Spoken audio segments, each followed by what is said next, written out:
Hello guys, I'm Julian Laurence and I'm joined today by our Real Madrid correspondent Alex Kirkland to discuss the winner of the best goalkeeper in our ESPN FC 100. The winner, Alex, is obviously Thibaut Courtois of Real Madrid and Belgium. Yeah, look, for me, he's the best, Jules. For me, he's the number one. I put him top of my list. I still think, we can talk a bit about the season that he's had and, of course, that Real Madrid have had. But I still think for me, if there's one goalkeeper in the world who you would put your life on making a save, I Yeah. still think it's Thibaut Courtois. I think in a way, I think like a lot of truly great players, I think he's penalised a bit by just how consistently excellent he's been. I think we almost start to take it for granted. You don't notice. Courtois makes another amazing save. You don't remark on it in the same way that you would if it's almost any other goalkeeper. So I think he suffers a bit for that. I mean, maybe he's had more work to do this season, it's fair to say, because like I say, Madrid have struggled. But I think there's still been some moments where you see his quality. I was thinking back and I was at the Emirates for the game against Arsenal, for example. I don't know if you remember, there was that double save that he made just before half time. I think it was from Rice and then from Martinelli. Moments like that where you still think, wow, this guy is the best. Now, of course, on that night, it didn't matter in the end because Madrid lost the game. There was nothing Courtois could do about those Declan Rice free kicks. But no, for me, like I say, Courtois is still the best, still the most consistent, even if this hasn't been his most outstanding season. Yeah, I agree with you. I put him top of my ranking as well because I think even if you're right, it's not his best season, but there's reasons for that. As you explained, he was behind a defense that was a makeshift defense for most of the season because of all the injuries, because of all the changes of positions and the change of personnel as well in that back four for Real Madrid. And I don't think that's easy. And that maybe explains why in the leagues only, I think he started 30 games, conceded 29 goals. So a goal per game is not great when you are Thibaut Courtois and you are the Real Madrid goalkeeper. In the Champions League, it's even worse because he played 12 games and they conceded 18 goals. One clean sheet is not enough, especially for somebody who's made that competition his own, like his club. But again, there are reasons, I think, for the fact that he was very much more exposed and you can make two great saves. But if you have to make 4 or 5 in the same game, even for Thibaut Courtois, that becomes impossible. But what do you think he would think about his own season? If he was with us here on the show, what do you think he would say about his own season? Do you think he would be disappointed? Is that kind of guy to look back and be disappointed and be more hungry to do better next season? Or would he just have reasons to explain why this maybe was not the best? You know what? He's one of the absolute best players to listen to in post-match interviews after games because he's so honest, he's so analytical, he really understands the game and he talks about performances, his own performances and those of his teammates sometimes as well, with real honesty. And like I say, he's great to listen to. I think he would want to point to that context, which is the one that you've just given, which is Real Madrid's season has been poor. The defence have been a shambles. The whole team as a defensive unit has been a shambles. And that means that Courtois has been exposed. Real Madrid ended the season without any of their first choice back four in the team. As a goalkeeper, that's tough. And he's talked about this season. He's been really quite critical in a way of aspects of the way the team have played. He talked about how the team needs to be less kind of individualistic and more of a collective. He came out and said that. So I think that he would point to kind of the wider issues around the team. Look, personally as well, maybe it hasn't been his best campaign. He, of course, had a difficult couple of years, hasn't he? Because he had last season where he was injured pretty much the entire season. Lunin played in goal for Real Madrid. Courtois came back right at the end when they won the Champions League. He's come back into the team. He's been, like you say, pretty much playing right the way through the season with 1 or 2 minor injuries. It hasn't been the levels that we saw, say, in 2022. Everyone remembers that final against Liverpool in Paris at one of the all-time great goalkeeping performances. But still, you look at a number of Real Madrid games, and while Madrid haven't been playing well, there are quite a few games in the league, I was looking back, where they won a game by 1 goal. They won 1-0 or they won 2-1. And in each of those games, you could point to one really big save that Courtois made. So I think actually if it wasn't for him, I mean, we think Madrid's season has been bad because they didn't win a major trophy, no La Liga, no Copa del Rey, no Champions League. If it wasn't for Thibaut Courtois, I think it would have been a lot worse. Yeah, I agree. So he finished first in all our voting for the ESPN FC 100, ahead of Alisson from Liverpool and Brazil and Gianluigi Donnarumma from PSG. Would you have made a case for Donnarumma? Would he have been your guy based on this season? Yeah, I think so. I think I had him second in my list. And again, we sent that list, I think, if I remember well, beginning of April, maybe, or something like that. So pre a lot of Donnarumma's exploit in the Champions League and things like that. I don't think there's much, for example, between them three. Really, it depends what kind of goalkeeper you also like. Donnarumma is obviously much younger than both Alisson and especially Courtois, who's 33 now. So Courtois, I know goalkeepers can play longer than outfield players, but still for Courtois at 33, it's getting closer towards the end. I don't think there's much, because Alisson has been very good in a Liverpool team that, especially in the league, has been super dominant. And I'm not sure how much we take from the fact that Liverpool were in the league of their own in the Premier League. So he hasn't, maybe was not exposed, or didn't have that much work to do compared to a Courtois. Donnarumma is probably the same in the French league, where PSG were obviously super dominant, but in the Champions League, that's where Donnarumma was really outstanding. So Donnarumma, maybe, I think that top three is probably fair, and then you can just put it in the order that you want, really, isn't it? Yeah, I mean, Donnarumma, of course, didn't have much to do in the Champions League final, but I think back to that semi-final against Arsenal, there were one or two saves that he made there in particular. Again, talk about Courtois making kind of miracle saves that you think, is there another goalkeeper that could do that? Is there another keeper that could get to that ball? Of course, Courtois' height is a big part of that, and Donnarumma is the same, a very, very big keeper. There were one or two saves, I think, in that Arsenal time in particular, that you thought almost no other goalkeeper could make. No other keeper would reach that ball to get his fingertips to it, to tip it around the post. So yeah, I think you can make a case for Donnarumma. I think he's rightly there in the top three. Although, like I say, when it got to the biggest game, of course, the final, he had very little to do. Yeah. And then Alisson, the consistency is there. I think he was in our top three for the last few seasons, really. And maybe, again, the fact that for Liverpool, the Champions League campaign stopped really early, and they were very impressive in the league phase. And then after that, the next games, they were beaten by PSG in a penalty shootout, where Alisson could not get really anywhere close to saving a penalty. So maybe that's also part of the reason why he's in second and Courtois is in first. Do you think that, just to finish on Thibaut, obviously Xabi Alonso has arrived now at Real Madrid. It's the start of a new era, really, and very much Courtois in it for 2, 3, 4, I don't know how many years. But I think he will probably welcome something new, right? And for him as well, forget about last season, forget about the season before that you mentioned. Even with the Champions League triumph against Borussia Dortmund at Wembley, it was a blank season pretty much. And he'd be ready for this fresh start. Yeah, I think he'll welcome it. I think, like I say, there've been little signs from Courtois this season that there've been moments of frustration from him, wanting more from the team, wanting the team to be a little bit more disciplined, a little bit more organised, a bit more rigour to the way the team is prepared. I think he obviously, like any player, tried to sort of keep that mostly to himself, but you could get little hints of that in things that he was saying after games, after defeats and after disappointments. And I think he will welcome having a coach like Xabi Alonso, who is going to be incredibly detail orientated in terms of the training, preparing the team, setting up the team.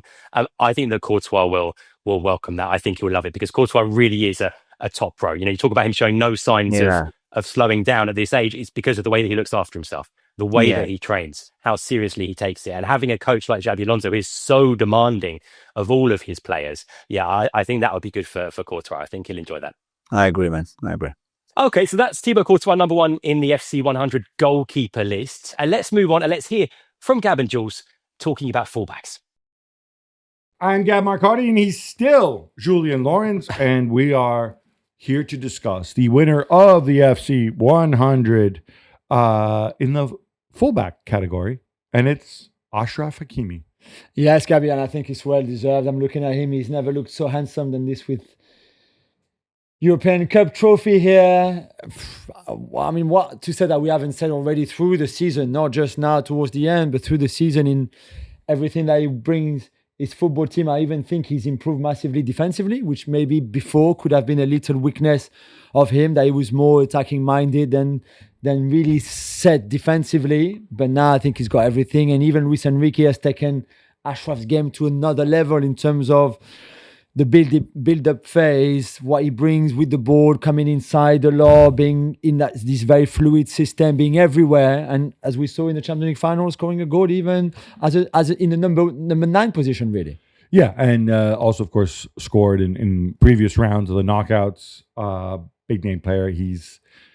I think he represents best, together with Trent Alexander-Arnold, kind of this idea that fullback is an attacking position in the modern game, for many teams, not every team.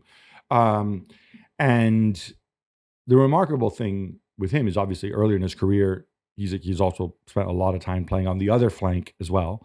So even the whole inverted winger mentality coming to the fullback position is not something that we see too often. And before people talk about right-footed Paolo Maldini playing left back, that was a different time. That was a different era. That was a different interpretation of the position.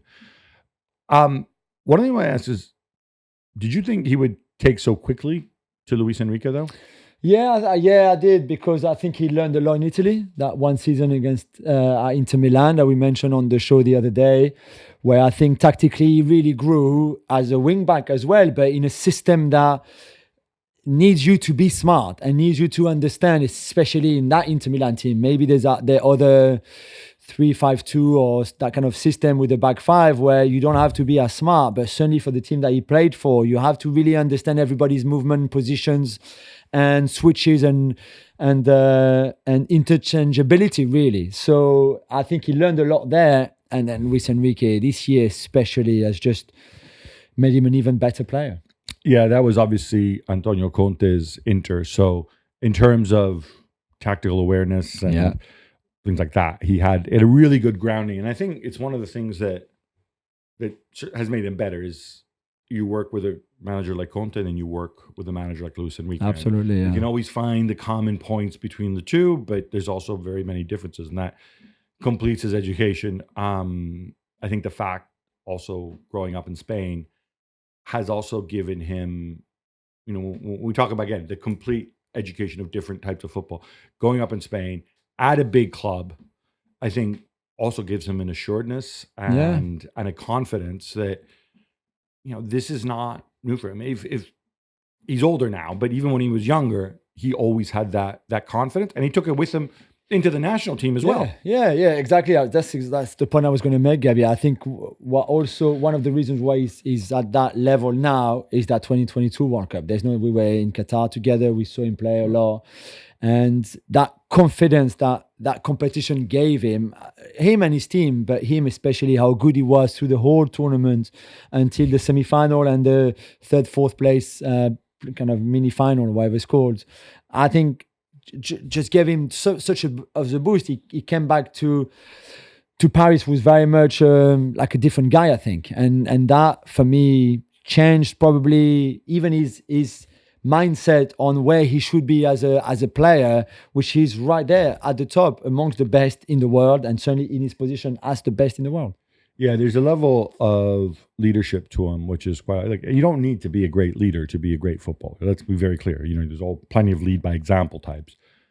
But it feels to me that maybe when Marquinhos is 31 years old, maybe, and I think technically Kimpembe is still the club captain, if I'm not mistaken. Or that's a good question. I don't know, but But certainly on the pitch, among the guys who are able to play regularly.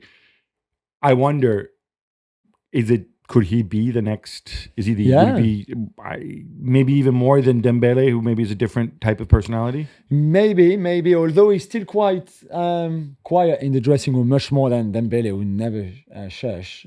So, I don't know. It's an interesting one because I think this is the next step for him. Is that leadership, maturity, even more. He's 26 years old, so there's plenty more to come from Hakimi, whether it's in Paris or with Morocco, or in another club. There's much more to come. Let's see how he evolves. Let's see his progression, how that continues, and how far can he go really? Because I even wonder sometimes if he could become a bit more of a midfielder and still has somebody behind him, so he doesn't have to think about defending. The engine is there. He can run and run and run forever. So there's so much, I think, more to come from him. The way he interprets the position as well, what strikes me is when we think of great fullbacks of the past, we normally put them into two buckets, right? The guys who are kind of straight down the line winger types who beat you and deliver crosses and whatever, and the guys who come inside and play. I'm thinking Trent Alexander-Arnold, Dani Alves as well. It seems to me earlier in his career, he was used primarily in the previous category as purely a winger, an adjunct winger, on the overlap, deliver the cross. But this season, again, under Luis Enrique, we've seen them do more sophisticated things. He's also able to do this, I think, because that midfield trio of Jean Neves, Vitinha, and Fabian Ruiz, whichever one, and they do interchange it, but whichever one comes to his side, they know that they have the cover, that they can step out and deliver the width. Yeah. And he has license to come inside and play make. Yeah, I think this is the best environment for him. That's why he's grown so much this season too, because of all that fluidity within the structure that we've mentioned so often, all this mobility from players, and that's how he ends up as a number 9 to score that goal in the Champions League final. That's how he ends up at Villa Park, scoring in transition in the second leg like a winger. This system has enabled him to shine even more really than the great player that we've discussed was since he was very young, to be fair. And that's credit to Luis Enrique, and down to Luis Enrique and his tactics, but down to Achraf as well for having embraced them. And he didn't have to do it, but he felt comfortable to step into midfield, for example. He felt comfortable to change position during games, as long as somebody was then in his position too. And that has been great. I think players like him need that space to express themselves, really, because he's, like you said, a creative player, really, despite originally still being only a right back. And final word, because again, I got to give a big up to Luis Enrique as well. When we talk about managers having the flexibility to cater to what they do, when we saw Luis Enrique, obviously, yes, he had Dani Alves at Barcelona. You can say there's a parallel there. But then the Spain national team, he had Dani Carvajal, very different type of player, to Achraf Hakimi. And now he catered to Hakimi and helped him. But I think he played a big part in helping him win the FC 100. Yeah. And I think next is Mark Ogden and Beth Lindup for the centre-backs. That's right. Mark Ogden and Beth Lindup, your centre-back specialists. Hi, this is Mark Ogden, and I'm with Beth Lindup, our Liverpool correspondent, to talk about the best centre-backs in the FC 100. Obviously, if Beth covers Liverpool, it's fairly obvious who has won the best centre-back of the year. I'd imagine by a landslide. It's Virgil van Dijk, who finished ahead of Arsenal's William Saliba and Antonio Rudiger from Real Madrid in the top 3. So, Beth, Van Dijk, obviously you see him all the time. He's a bit of a Rolls Royce of a defender. He's never seeming to kind of show wear and tear. So it's no surprise he's top of the list, is it? No, it's not. He's had an excellent season, and I think we saw his best level a couple of seasons back when he sort of 18, 19, 19, 20. He was totally, without doubt, the best central defender in the world at that point. And I think this season, we've probably seen him getting close to that level, which, considering the fact he turns 34 this summer, is really impressive. So yeah, he's been massively impressive. Obviously, Mo Salah has got a lot of the individual accolades this season, and rightly so. He's had a tremendous season at the top end of the pitch, but I think Liverpool are equally indebted to Van Dijk, and not just his quality, but his leadership on the pitch as well. Yeah, I mean, for me, it's his presence. I mean, obviously, physically, he's huge. He's 6'4", 6'5", and he's solid. But he just has this presence. He has an aura about him, doesn't he? You can tell he's the leader on the pitch, and I think he intimidates opponents. And obviously, I know there was that great start in the title-winning year back in 2019-20 when nobody took him on and beat him. I think he has kind of lost that, not even a yard of pace, a half a yard of pace since then. But he still reads the game so well. And I think when players look at him, I think some players, even Wayne Rooney made the point that he felt at times that Van Dijk had got a bit lazy this year, because I think he knows that he doesn't have to do as much as other defenders to stop a foul, because he reads the game so well, he can drop off a little bit. And at times that has opened up the opportunity for strikers to go at him. And one or two have had a bit of success. I think we know that Beto had a good game of the derby when he gave Van Dijk a bit of a runaround at times. But still, Van Dijk for me is just such a presence on the pitch. I think that kind of seeps through, doesn't it? That Liverpool know they've got this guy on the pitch that could basically get them out of a hole whenever they need it. Yeah, I mean, you mentioned the word aura there. I think that probably just sums up why he is so impressive. It gets thrown around a lot in football these days, but genuinely, I think his aura does really make a difference. I think some strikers see him and just immediately think, well, I'm never going to get past him. And then obviously you've got Alisson Becker, who's sort of in a similar category behind him. So yeah, he's I think his presence on the pitch is massive, and also the way that he makes whoever is playing alongside him look better. I think there's been a couple of occasions toward the back end of the season where Arne Slot has rotated a little bit. We saw against Brighton, I think it was a few weeks back, where Jarell Quansah and Ibrahima Konate partnered each other at centre back, and Van Dijk was on the bench, and you could just tell the difference straight away. And it's not just about the quality of those players; it's about, I think, Van Dijk's leadership, the way he's constantly. I mean, you even sat up in the press box, you can hear him talking to people on the pitch. He's constantly sort of making demands of his teammates and things like that. So those sort of things as well, as much as the quality that he's got on the ball, is so important to what Liverpool do. And Arne Slot has made the point several times this season that, you know, he's never quite worked with someone who's as much of a leader as him, you know, on the training pitch as well. The fact he's constantly driving standards, and when you consider that a new manager has come in as well, and I think Virgil van Dijk has really helped with that transition as well. But he's 34 this summer. He'll start next season as a 34-year-old Premier League centre half, and you know, we've seen plenty of players go on into their mid to late 30s. But I guess at 34, we are inevitably looking at the kind of the tail end of his career. But Liverpool still felt he was worth a new contract. I think nobody could argue with that. I think there were 3 players that had contracts, as we know. There was Virgil, there was Mo Salah, and there's Trent Alexander-Arnold. Trent is off probably to Real Madrid, but the other two, I think the other two were the absolute key. I think if they could let any go, it was Trent. They had to keep Salah and Van Dijk. And I think it's hard to separate Van Dijk and Salah, but I do think that the qualities that Van Dijk brings beyond what he does just purely as a footballer made him the most important for me. I think, you know, going forward, I guess the nightmare scenario for Liverpool is at some point they will have to replace him, and you know, how do they do that?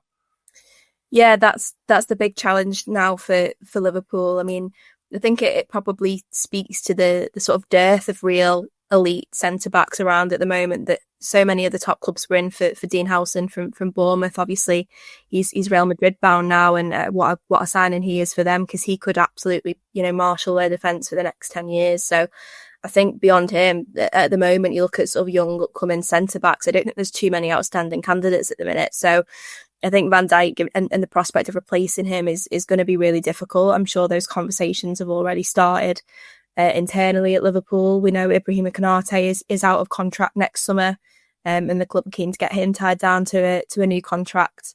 And there's maybe hope that he can, having played alongside Virgil for a number of years, maybe step up and fill that void. But as much as Konate is a top player, has had a great season, you know, I still think there's a big gulf in quality between him and Van Dijk. So, yeah, it will be a real challenge, I think, for Liverpool to try and replace him. The one thing I will say is, you know, you saw like Thiago Silva playing until he was 38, 39 at Chelsea, and I think Van Dijk is maybe the sort of player who could do something similar, maybe not to the same extent where he's playing nearly every minute, but certainly sort of still having a huge role in the squad.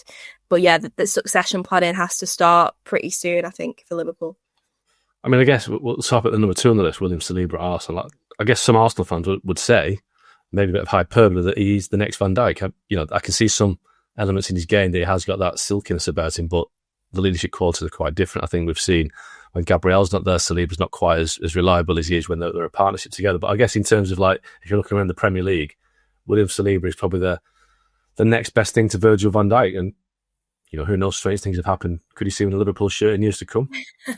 I'm not too sure the Arsenal fans will be keen on that. I do really like Saliba. I think he's a top player, and I think as well, you know, Van Dijk obviously was impressive at Celtic and Southampton, but he obviously didn't get his move to Liverpool until he was in sort of his mid to late 20s, and it's then when he's really hit his peak. Quite often see that, don't we, with centre backs, so they peak a little bit later on. So for the likes of Saliba and even Konate, really, you know, the next few years is maybe when we could see them really come into their own. But yeah, Saliba is a top player, and I suppose that's why he too has been linked with a move to Real Madrid over the next couple of seasons. I mean, the other day in the top 3 is Antonio Rudiger, who's a totally different defender to Van Dijk and to Saliba. He's they're all silk, and he's all steel, and maybe a few other sharp bits as well, you know. But he's a player that's proved himself, you know, in the Premier League with Chelsea. He's done it with Germany at international level. He's been Real Madrid's kind of enforcer over the years. Again, he's a player that's kind of, you know, in his early to mid 30s. He's a player that they'll probably need to replace at some point. But Rudiger is a different type of defender, isn't he?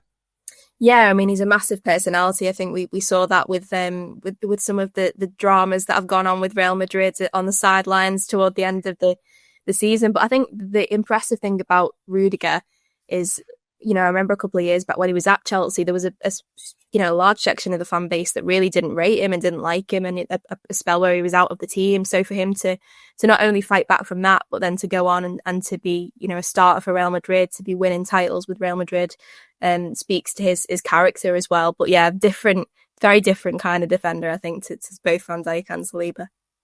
So we know the top 3, and I guess we'll have to look forward a little bit. Can we see Virgil van Dijk top in this list in a year's time? at 34, pushing 35. Is that possible, or will he inevitably be overtaken by, I don't know, a Dean Howson, like say at Real Madrid, or one of the other young players that's coming through right now? Will Ruben Diaz have a comeback season at Man City next year? Will it be Harry Maguire at Man United? Will Virgil van Dijk still be at top of this list in 12 months' time? I mean, Harry Maguire could be top of the centre forwards list the way his performances have been this season. But you know what? I think Van Dijk would certainly back himself to still be right near the top of that. I think it will be difficult for him to surpass what he's done this season in terms of his consistency. But I think in terms of maintaining that level, a little bit like Mo Salah, he's someone who keeps himself in really top physical condition. I think he takes real pride in the fact that he's club captain and that he should be setting the example. So I think he will be backing himself to be right up there at the top. But I think certainly in the next couple of seasons there will be a real opportunity for the likes of Dean Howson, William Saliba to really stake their claim for being at the top of that list. So we know who the top centre back is. We're going to throw over to Graham Hunter and Samuel Marsden to talk about the best centre midfielders. Hello, Sam Marsden here in Spain, joined by Graham Hunter to discuss the winner of the central midfield category in the ESPN FC 100. And it couldn't be anyone other than Pedri this season. Good at Graham. What a season he's had for Barcelona under Hansi Flick. I'm thrilled for him, are you? Because it's where my vote went in terms of the ranking, because we all had a choice of about 700 midfielders and attackers and defenders and managers. And I didn't hesitate. And I feel satisfied, Sam, and therefore I'll throw back to you, because I think it's easy for those outside Spain to let his metronomic excellence be eclipsed maybe by players who are bigger or more ferocious or maybe have slightly more goal contributions. Whereas I genuinely believe that if I was given absolute responsibility for a world 11 right now, and my entire career depended on who I chose, I'd have Pedri in the centre of my midfield. Yeah, I think it's a good point. I think there are a couple of sort of areas to approach Pedri winning this award. Obviously, some tough competition, but he's taken ahead of Arsenal's Declan Rice, ahead of Fede Valverde at Real Madrid. I think, like you say, his role in this Barca team, but also his personal history, because obviously he had that breakthrough season, and we'll talk about what happened since later. But like you say, his role in this Barca team, I look at this Barca team, and like you say, you've got the numbers of Rafinha, the goals of Lewandowski, you've got, what Lamine Yamal's doing, what is extraordinary. But Pedri is right up there in terms of their most important player this season, I think, in terms of how he makes the team tick from midfield and how he sort of brings the best out of them as well. The debate's changed altogether, because given that he was not only overplayed during that breakthrough season, when, by the way, he was the standout player in the Euros, I thought, and he was in the team of the tournament and went and won a silver medal with Spain in the Olympics. He became a title winner under Xavi, but he was dogged by the idea that injuries have robbed him of pretty much a season if you put them all up at 22. But people forgot, I was working at the Euros last summer, there was a really nasty vindictive challenge by Tony Kroos that meant that Pedri couldn't start the pre-season, couldn't be, as a pivotal player, not just a pivote, as a pivotal player in terms of his position and how he uses the ball, with the new offside line, which is so high under Flick, so daring. When I've spoken to him recently, he said that the first time he was watching it, because he was recovering from that injury against Germany in the quarterfinal of the Euros, he looked and, wow, that's big, that's different. And the first time he played it, he said he looked behind him and said, that's a huge amount of distance behind me. That's a massive territory. If I lose the ball here, then they're already at our goalkeeper. And yet he implemented it. Two, I think he's only been rested once all season, no injuries. And three, he didn't change his style of play at all. There was no avoiding risk simply because the situation was higher risk. He drove and did the right thing all the time. Again, handing back to you, not speaking for you, I admire any footballer that says, I see the risk, it'll be on me if I fail, but I have to keep taking those chances. I have to keep carving out those opportunities. Yeah, I think obviously we've spoken a lot about the high line and the way Barca play this season, and whenever we get the chance to hit Flick, one of the things he talks about is how the players all have to buy in terms of that risk, in terms of that bravery, in terms of the pressing.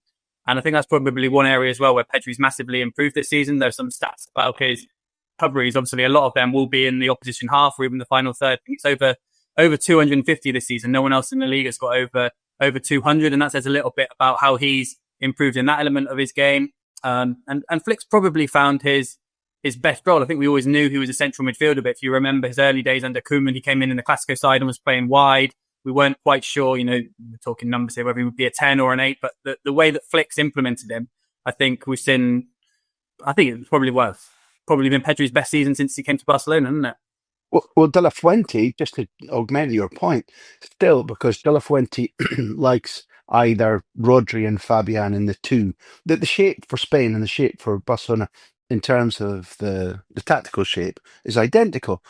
And De La Fuente almost never plays him in that double pivot position. It'll be Zubimendi or it'll be Rodri, it'll be Fabian Ruiz or Marino, and he plays him at 10. And I back your point completely that certain footballers are much happier seeing the game in front of them, and other footballers don't mind being in the 10 role because they want to do brilliant work, but in less space and in less time.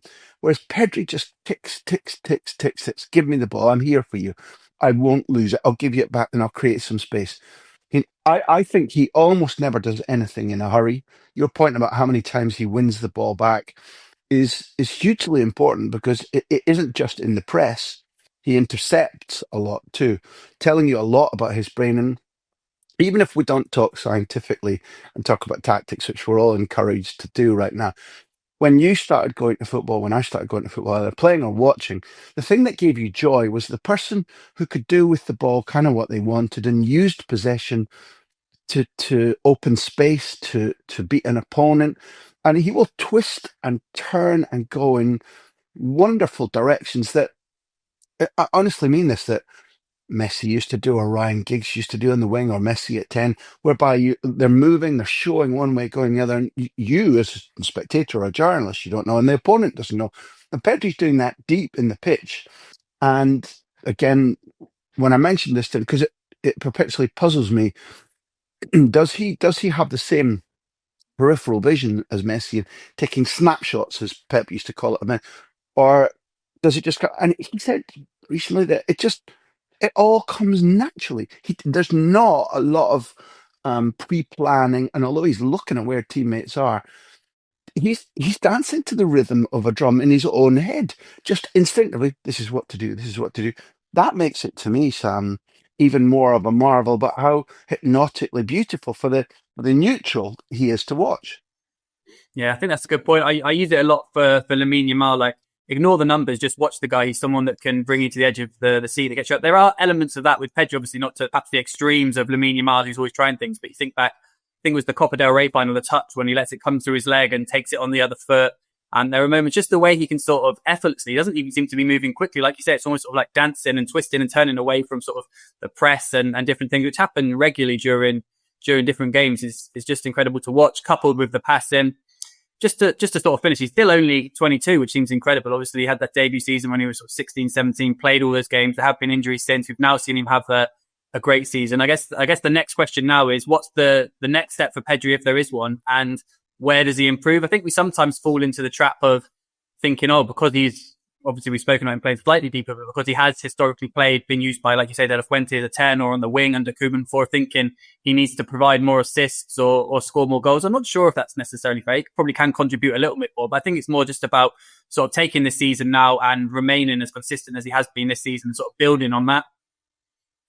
He said an extraordinary thing about when Flick a few months ago said, what's best for Pedri is just to keep playing.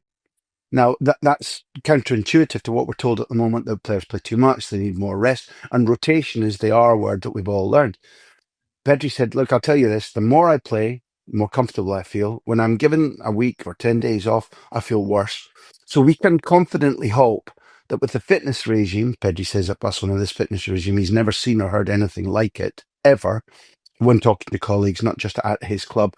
We can cross our fingers and think that now what we're looking at is the maturity of winning spirit, the maturity of the team around him. And I think that I buy your ticket completely. It's not obligatory that the goals and the assists go up.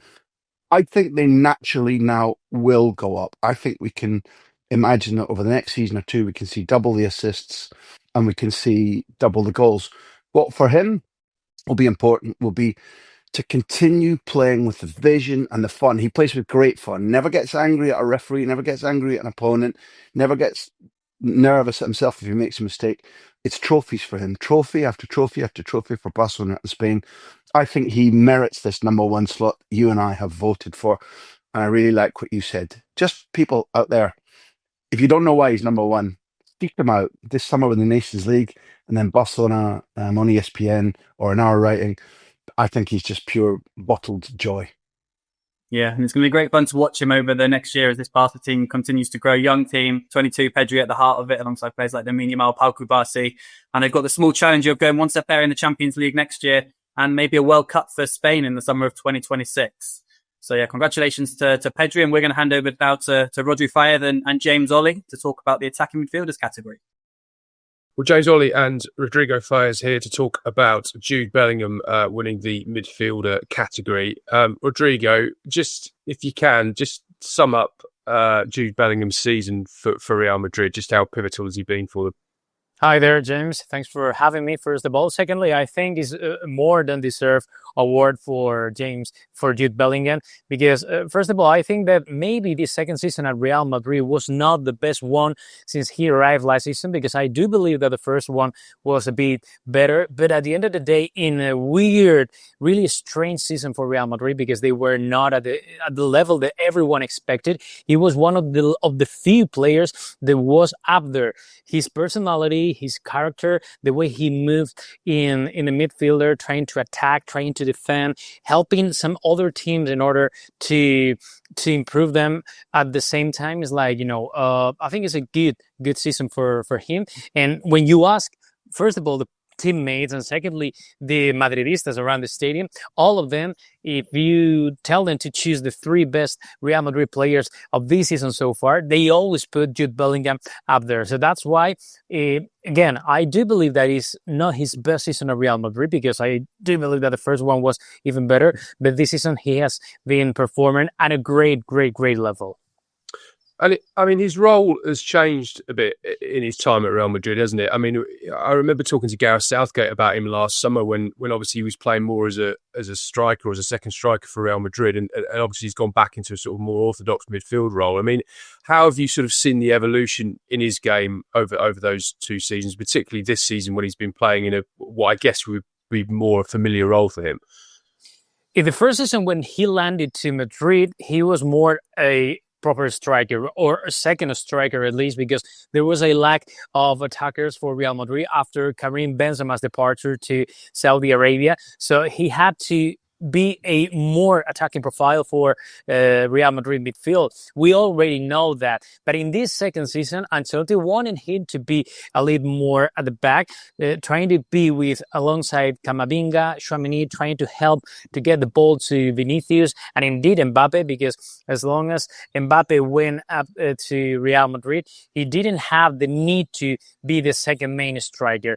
On the other hand, we know that Jude Bellingham likes a lot to be box-to-box midfielder. So that's why mostly in the second half of the season, he wanted to score. He was up there in order to help Real Madrid to score, because there was a need for Real Madrid to win the games, and he helped them a lot. So that's why I think in this second season, he was a more complete player. He was a more helping player for Vinicius, for Rodrigo, and indeed for Kylian Mbappe. And even when you talk about Jude Bellingham with Kylian Mbappe's encouragement, they always say, if Kylian Mbappe was at this level in the last 2, 3, 4, 5 months at Real Madrid, it was thanks to Jude Bellingham's work, which is something that Ancelotti and the rest of the squad always prioritize much more than the first season goals. We've seen more England internationals leave the Premier League and go abroad. It has happened more often in recent seasons than maybe it did sort of 10 or 15 years ago. But do you think he's sort of regarded up there alongside Mbappe, so some of the real world stars? Do you think he really is in that echelon now, or has he still got a little bit of a distance to travel given how young he is? Well, I think he's going to stay like this. I mean, let's see what happens with Xabi Alonso, because it's going to be a new system. The tactics are going to be completely different. But I do believe that Jude Bellingham is more than ready for what Real Madrid or for what the world of football are waiting for. I mean, he is ready for anything, You know, I remember one chat that we had with Carlo Ancelotti regarding Jude Bellingham's role at Real Madrid, and he always replied the same. You can put him as a striker, second striker, as an attacking midfielder, or even a little bit at the back in the same line, but he's going to work out perfectly for the team. And this is something that only Jude Bellingham can achieve now at Real Madrid, because if you compare Jude Bellingham to Tchouaméni or to Camavinga, these roles are completely different. Jude Bellingham, when he signed for Real Madrid, he was seen by Real Madrid board as a 10-year differential signing for Real Madrid. They do believe that he's going to be generational for these youngsters. And indeed, he's very, very young, but he looks like a veteran. He looks like he has been playing for Real Madrid for more than 10 years. And that is something important that only Jude Bellingham can achieve in less than 2 seasons at Real Madrid. So that's why I'm pretty sure that he, alongside with Mbappe, is going to be the present, but also the future for the club. Part of the process for this voting obviously included the Euros last summer. We should just touch on that, and obviously England's run to the final.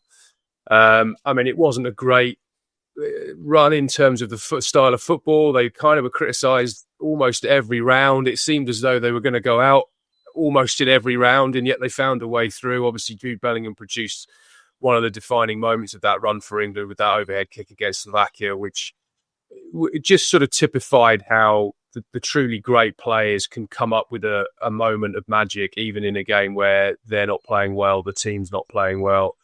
And I thought this, the Who Else celebration, a real kind of iconic moment that really, I think, revealed some of the pressure that he feels, that the focus that he has on him.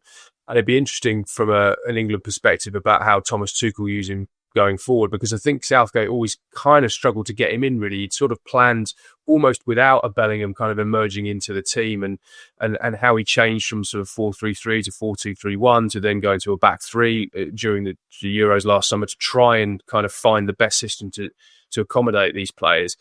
My understanding is that Tuchel's quite keen to try him as a more of a second striker alongside Kane going forward. I don't think we'll necessarily see that in the friendlies and the friendly against Senegal and the game against Andorra coming up. But I think maybe later on, as he's starting to build towards next summer, I think that's something that he'd like to try.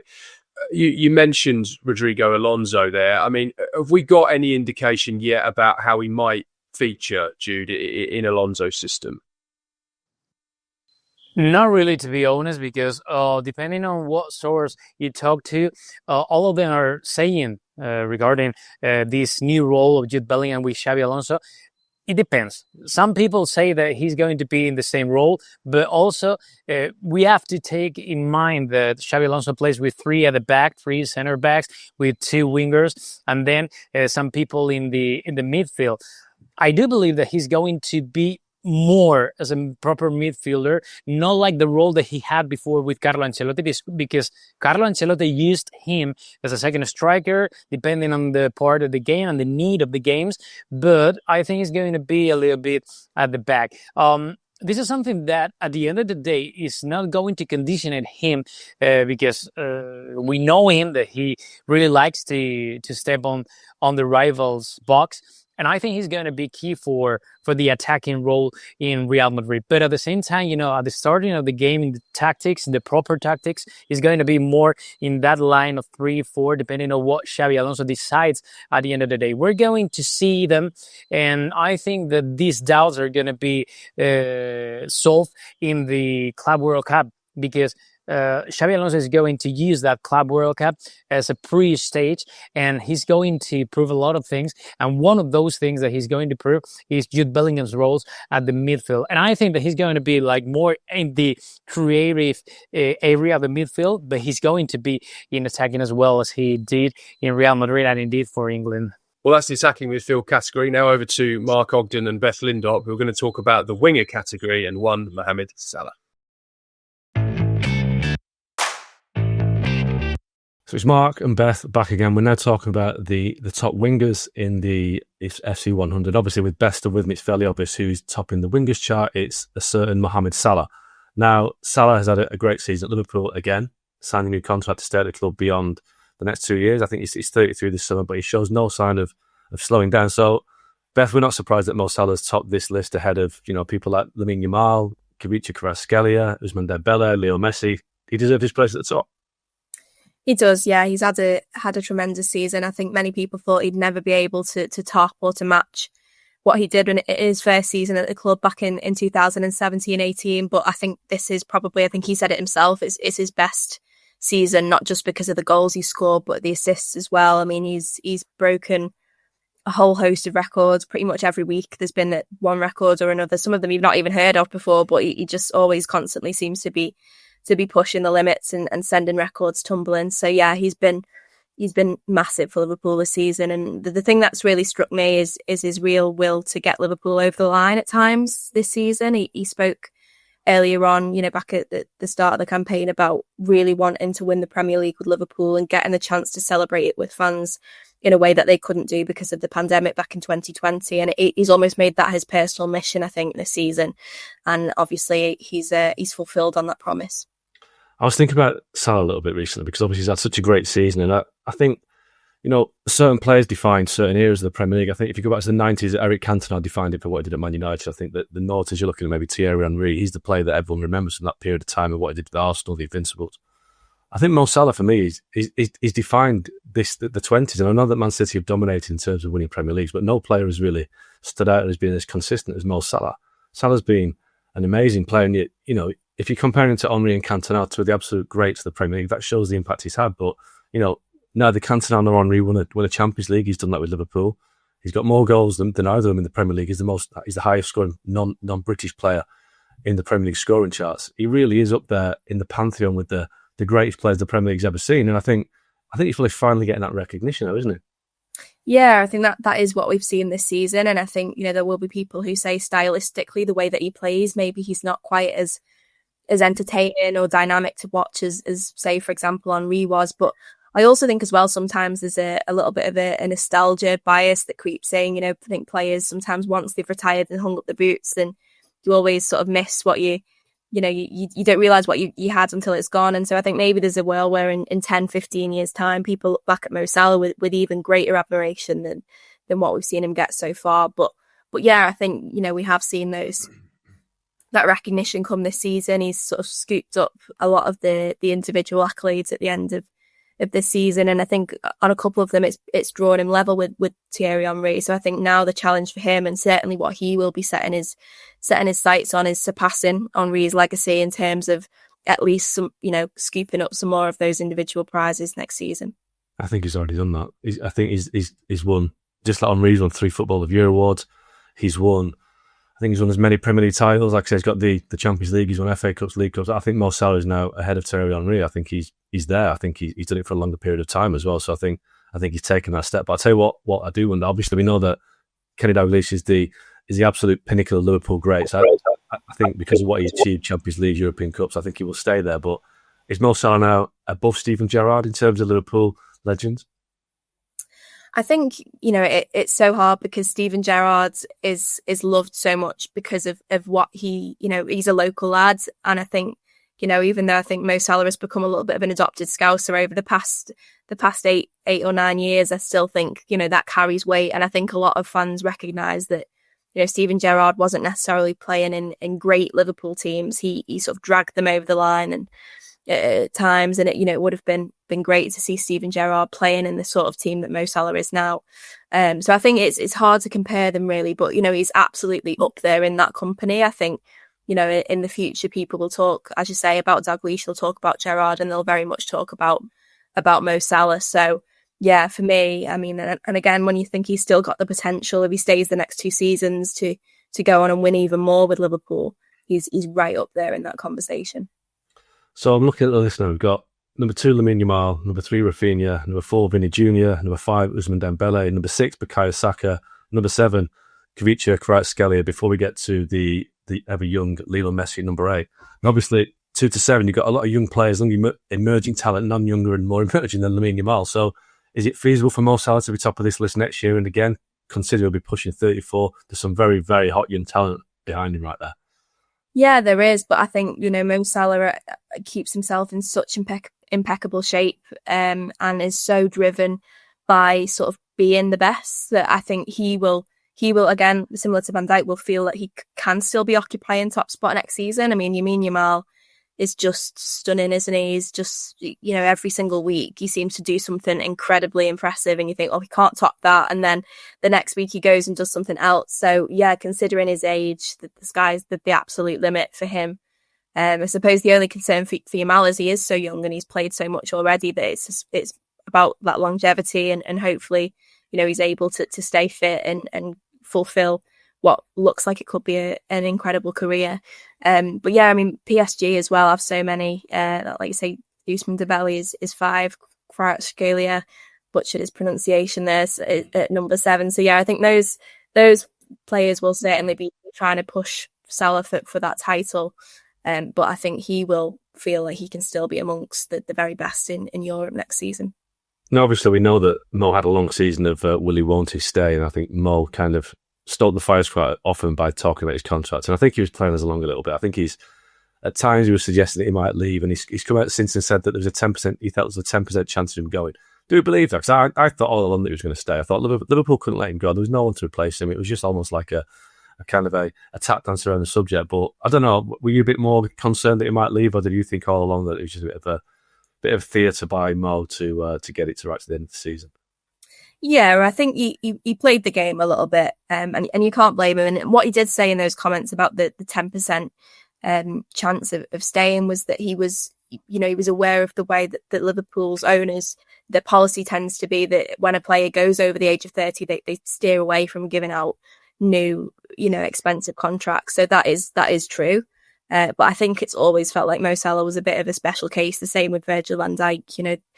I think Liverpool as well, considering they've just won the league title at a canter, there's room for improvement within that squad. And I think there's plenty of areas that they maybe need to be targeting this summer. So if they'd have had to replace Van Dijk and Salah as well, it would have been a really, really difficult thing for them to do in the one window. So yeah, I think it has felt for a while that Salah and Van Dijk, it was inevitable that they'd stay. But I suppose until it's done, you never really know. I mean, we're talking speculative here because I know that Liverpool are very keen to sign Florian Wirtz from Bayer Leverkusen.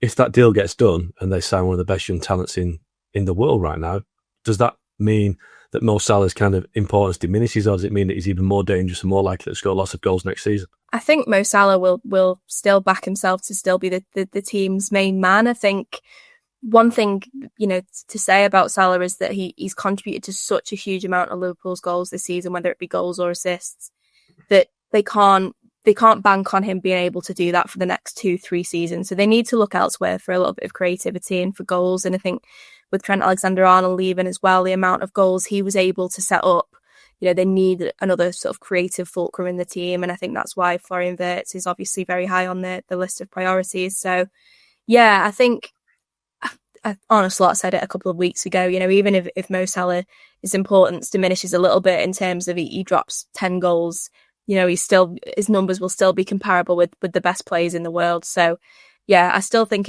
he'll be hugely important regardless of whether the Wirtz deal gets over the line. So Mo Salah's here now, some pretty stern competition to top the wingers list. So we're going to throw to Jules Laurent and Alex Kirkland now, our Real Madrid correspondent, no clues there, to see who's going to top the list of centre forwards. It's Alex Kirkland and Jules here talking centre forwards in the FC 100 list this year. And number 1, Jules, it's your mate, Kylian Mbappe. What does it say about Mbappe that in a so-called off year, a disappointing season for him at Real Madrid in many ways, still scored 43 goals, Jules, in all competitions?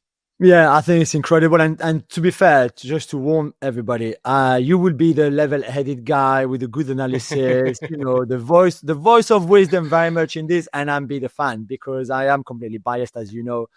I can hear the fact that he could have done better for sure, and having spoken to him, the family, etc., I think they would agree on that. He would agree himself on that. He could have been better. There's a lot of things that he didn't like from his own season. The game against Bilbao and that penalty missed against the game against Liverpool in the Champions League too, for example, for similar reasons. These were low moments. He said it himself publicly that this is where he struggled a little bit, but that was early on in the season. And I think he showed a lot of character to come back stronger after those moments where really felt low and things were not happening for him. But to score 43 goals in a bad season, I'll take it every year, really. And I know Real Madrid didn't win any major trophy, no La Liga, no the Copa del Rey, and no the Champions League. But overall, I don't know where they would have ended up without him, really, and all his goals. He's a Golden Boot, European Golden Boot for the first time in his career, and that in itself, I think, is an achievement. Yeah, and some people talk about, whether he kind of showed up in the big games or the big moments. I actually think if you look at his season for Real Madrid, he scored goals pretty consistently in the games that mattered right from the start of the season. He scored in the UEFA Super Cup. He scored in the FIFA Intercontinental Cup. He scored in the Spanish Supercopa. Ended the season, of course, scoring a hat-trick in El Clasico. Scored a hat-trick against Manchester City as well in the Champions League knockout phase playoff. He was often scoring in these big games. Now, those goals didn't always influence the outcome. And, I mentioned the Clasico, the fact that Real Madrid lost 4 Clásicos in a row to Barcelona, despite his goals and the threat that he often posed in those games. I mean, you talked about kind of some of the lows in terms of missing those penalties. Maybe another big one was the first Clasico of the season in La Liga that Barca won 4-0. And he famously kind of broke his own record for the most number of offsides in a game, especially in that first half, as he was getting used to that Barcelona offside trap. But like I say, I think generally in a lot of those big games, he has stepped up.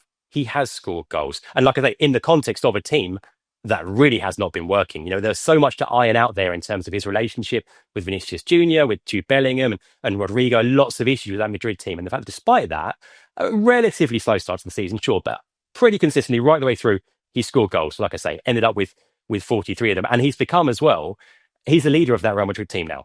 Absolutely. He didn't come in sort of demanding that, but it just kind of became obvious as the season went on that this was the guy that the team and the fans and everybody was looking to. Of course, like you say, it's going to be judged by trophies. And he said that himself. He said it's not about goals. He said, my goals don't matter to me if they're not accompanied by major trophies. And so, yeah, of course, that's the big kind of disappointment this year. Yeah, I agree. And I think we can't forget either as well that it's his first season, to be fair. And I know he's been preparing himself to play for Real Madrid in Spain because that was his ultimate dream. So the language, he had it. He'd been there on holidays, so he had prepared himself. But still, it's still a massive change. When you spend 7 years in Paris, for example, plus the years in Monaco before, when you really never left France outside of holidays or for playing matches, it's a massive shift in the way you need to adapt to your new team, a new culture, new teammates, new dressing room, new manager, just everything. And that's why maybe the beginning, even if he started really well with, as you said, scoring against Atalanta in that European Super Cup and winning it, then there was a decent start in the league. Then there was this goal drought that I think annoyed him more than anything else because he just lives for goals and he lives for... He said rock bottom, didn't he? He said he hit rock bottom around that penalty miss, yeah. Yeah, that's the word, the words he used. And really, if you look at his career, rock bottom had never happened before. He never went more than 4 or 3. I think it was 3 games without scoring before. And I think there was 5 games in the league where he didn't score this season, earlier in the season. And then things got better. As you said, even in a team that was not really functioning that well. His relationship with Vini, his relationship with Bellingham, his relationship, I guess, with Rodrigo. But the whole balance of that team and the whole structure of that team was a bit of a struggle at times for everyone. So despite all of that, for him to still have 43 goals, as we said, the European Golden Boot, and still having been able to, in a way, which I think he didn't really want to look at the record of the most goals scored for a first season for a Real Madrid player. But deep inside, really, he wanted to. So for him to have done that, to have, for example, bettered what Cristiano did, his idol, for his first season, better than a Van Nistelrooy, better than a Benzema, better than a Hugo Sanchez, I don't know, whatever name you want, I think that also would have pleased him. And that's why also we put him at number 1 in our ranking. And what about his place in that ranking? Because we've got second, Robert Lewandowski of Barcelona. Of course, Barcelona had a sensational season, winning the league, winning the Copa del Rey. Lewandowski proving a lot of people wrong. A lot of people thought he was kind of past it. I think I might have talked about that at times. Hasn't looked at it this year. And Harry Kane at number 3 with Bayern. How do you assess that top 3? Yeah, I think Lewandowski, fantastic, as you said. That front three with Rafinha and Lamine has been exceptional. And I think the arrival of Flick has almost rejuvenated him. Is that what we say? Rejuvenated him. Yeah. It's the manager that he obviously knew very well from the past, with whom he won a lot. And to have him very different to Xavi on the bench, just I think helped him massively. I'm amazed, really. Maybe you should not be surprised by his fitness despite his age, because of the way he's living his life. His wife is a PT and a health guru. His parents were sports people, or the whole family. So if there's one guy who can stay fit for a very long time, it's probably Robert Lewandowski. But still, at his age, to do that, very impressed. For Harry Kane, I don't know how hard you want me to go on him, because number 3, I didn't see this one coming. He was 6 on my list. Third, I think it's a little bit too high for my liking. Okay, so who would you have had above Kane? Who do you think's missing in terms of that top 3? Are there any kind of obvious names for you that are further my down? third one was Alexander Isak. I think the season that he's had in the Premier League and with Newcastle leading this team to a top 4 finish and a League Cup triumph for the first FS trophy in 71 years, I think it's just remarkable. And it's the all-around game that I love from Isak. There's just nothing he cannot do. And Kane is a bit the same, but Kane is getting older now. I don't think he's as fit as he used to be. And there are not many like Isak really in world football right now. So yeah, I think Isak for me was a deserved number 3 in this very, very strong top 3. Yeah, and Mbappe, as we say, number 1. I think it says a lot about what people think of Kylian Mbappe and how highly they rate him, that he's still there, top of the rankings, even if in a season which Real Madrid have ended without a major trophy. So Mbappe, number 1 in the centre forwards list of the FC 100. Time to move on. We're going to hand over to Sam Tighe, Rainer Hanlon and Bill Connolly, taking a statistical look at the last few years of the FC 100. Now you've heard who all the winners are, it's time to have a look at the data behind the FC 100. I'm Sam Tighe and I'm joined by 2 of ESPN's best data analysts in Rainer Hanlon and Bill Connolly to do just that. Bill, I'll come to you first. PSG have the most players in the FC 100 with 11. It's not actually the entire starting 11, and we'll pour one out for poor William Pacho soon. A third winger made the list instead of him. Before we get into those specific positions, though, I guess we shouldn't be surprised ultimately to see PSG dominating this list. Yeah, and it's funny because, heading into this match, obviously PSG was the favorite, but, in our preview beforehand, I'm not going to claim credit for this. I was the only one who picked PSG to win, but I still missed by 4 goals. We all just assumed the Tortoise would either beat the Hare or come really close, but in the end, the fact that PSG had the most talented lineup in the world, had backups on the FC top 100 list, kind of made the difference. And you walk through and it really is just a pretty incredibly complete lineup that they put together, mostly over these last couple of years too. I mean, the attackers obviously, but they have the best right back on the list. They have the best left back on the list. Donnarumma was the number 3 goalkeeper, and you could kind of make a case that was giving him short shrift a little bit. He probably could have been higher than that. It's just an incredible lineup that they put together. Most of these guys are either in their prime or not even close to their prime yet.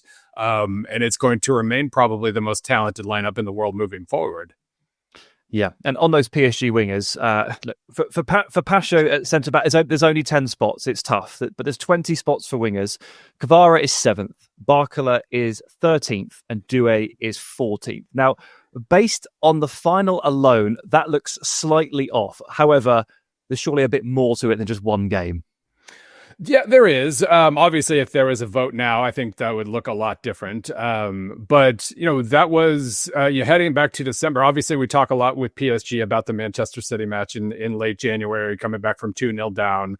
But really, this team became the best team in the world in early December when Luis Enrique moved Dembele. He's on the wingers list. He became a forward, played about 80% of his minutes at forward, moving from that point forward. And Doué moved ahead of Barcola in the lineup as well. Went from playing about 30 minutes a match to 60.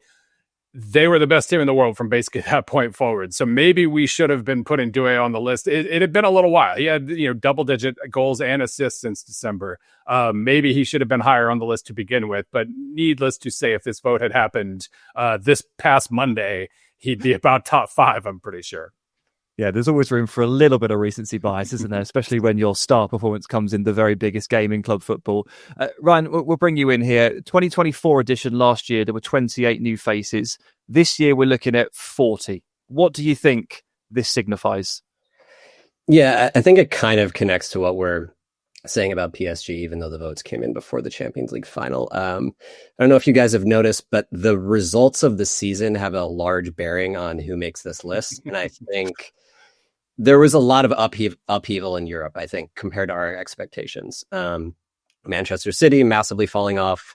Manchester United and Tottenham, who always would still have a handful of players, almost getting relegated from the Premier League. Real Madrid, who tend to be towards the top of the list every year, falling off. Napoli, surprising everyone and winning Serie A. Liverpool having a better season than expected. Arsenal kind of stalling out with injuries. Bayer Leverkusen, surprising everyone, winning the Bundesliga last year, not doing as well this year. So I think for a sport where it seemed like we kind of knew what was going to happen every year, this was the first surprising season in a long time. And I think we see it in the number of new players that made it onto the list this year. Yeah, that makes sense. You mentioned Manchester City right at the top there, and I think we need to drill down on them a little bit. Their presence, or should we probably say lack of presence in this list, it still feels astonishing, even though it's been a very slow burn of City's decline through the course of the season. Can you talk us through that? Yeah, I do wonder if we voted on this after the season, if a couple more players wouldn't have made it. But what if I told you last summer that Nottingham Forest would have double the number of players as Manchester City do on this list? Forest got 4, City got 2. And it's not even that City just got 2. One of the 2 they signed in January. So they had 11 players last year. Erling Haaland is the only repeat player, which I think, not to call into question the premise of this exercise, but it really does raise the question of do we actually understand who's good at this sport, basically? Because I think we're either saying with this massive change that Rodri is basically the most valuable athlete in the history of sports, where he can make 10 players top 100 players, and then his absence makes them just not top 100 players, or 10 players magically all got significantly worse. Because we're not saying that they're not top 20 players, we're saying they're not top 100 players. So yeah, it's fascinating to me, basically, that they went from by far the most talented team in the world to now having one more player than Al Nassr. Yeah, it is wild. It does call a lot of things into question. Notably, how good is Rodri, who obviously wasn't on the list because he spent the whole season out injured. But there's suddenly no De Bruyne, suddenly no Bernardo, no Ruben Dias. I noticed that Kyle Walker missed his first FC 100 ever. Ederson didn't appear for the first time in 6 years. Grealish for the first time in 4 years. You get where I'm going. It's been a huge drop-off. It's interesting for sure. Let's use the Premier League as a bit of a theme here. I come back to you, Bill. The FC 100, if you break it down by league, Premier League has 35 representatives. La Liga 25, Serie A 13, Liga 13, and we know that 11 of those 13 were PSG. So pretty dominant from the Premier League in this regard. I've seen over the course of the spring good arguments either way to say that this is a strong Premier League or a weak Premier League, depending on your viewpoint.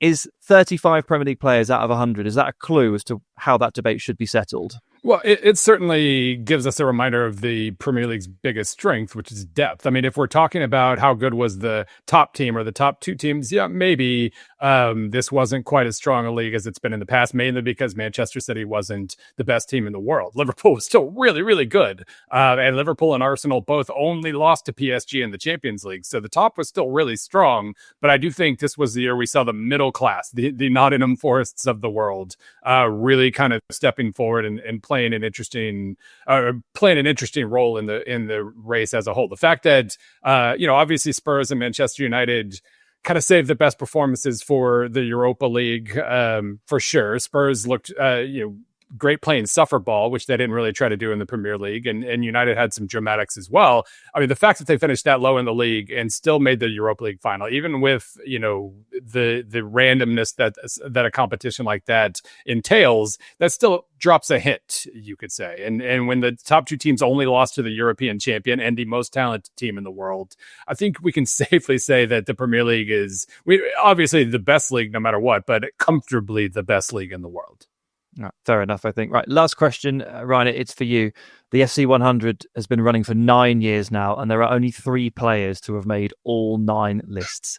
It's Lionel Messi, Robert Lewandowski, and Jan Oblak.